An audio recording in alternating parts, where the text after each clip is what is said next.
Hi, Sarah Hopkins here, owner and director of Hibiscus Neuro Rehab. I thought I'd just jump on today and talk to you some more about neuroplasticity. This week is week 2 in our neuroplasticity series, and I'm talking about repetition. Now, we all know that practice makes perfect, and never was it more true than when we're trying to change the brain. When we're talking about neuroplasticity, there are several principles that we abide by so that we can get the most out of rehab for our clients. So this week we are going to be talking about repetition. So the reason we need to have repetitive practice when we're learning a new skill or doing a rehabilitation task is because of the time it takes to make changes within the brain and getting new neurons to fire together. There's a really good saying in neuroplasticity world, in neuroscience world, is the neurons that fire together wire together. And what that means is if you can get neurons speaking to each other, and keep talking to each other, they form new pathways and they actually fire and keep that pathway going together. So that practice really does make perfect. So when we're talking about repetition, what we're talking about is doing the same practice over and over again. Now, we know that it takes about 15 minutes for new synapses and neurons to start talking to each other. So in our brain, when we're talking about neurons and synapses, we're talking about the pathways where the chemical messages that relay how we're going to move to our body talk to each other.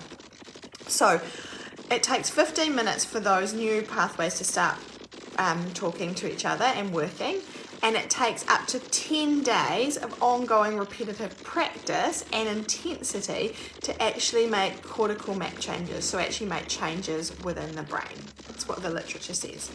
It takes up to about another 3 months to get those neurons and pathways at a mastery level, so we're getting more automatic movement. So you can see why it takes a lot of repetition and practice to actually get these motor tasks not only to be working, but to stick. We can all do a new skill, but the challenge is, can we actually make it stick? So when you learn something, can you continue to do that rather than when you go away from your rehab session, stop doing the activity? So if you keep that repetition going, you're able to make those changes within the brain, and this skill becomes something that you can do long term. So when it comes to the upper limb, we're looking at needing to do about 300 reps in a day or a session to start making those changes, and for the lower limb it's about 2,000 repetitions.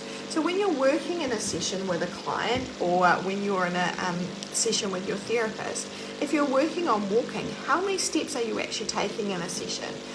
If you need 2,000 to make a change, then how many sessions is it going to take to actually make those gains that you want? So that's why it's really important that you're not just doing lots of repetition within a session with your therapist, that you're also working on this outside your therapy sessions, which is really important, so we really get those neurons firing together. And this is where working with someone who is experiencing neuroplasticity and rehab comes into their own, because they can guide and put you in the right direction with the repetitions you need, because it's important that you're practicing the right thing to make those brain changes. So that's my thoughts on repetition today. It's really important, and it's going to help you make changes if you're doing lots of practice. We know those exercises work, so keep doing them. If you do have any questions, don't hesitate to pop them in the comments below, or you can send me an email, sarah@hibiscusneurorehab.co.nz. I look forward to helping you, and I'll see you next week. Bye!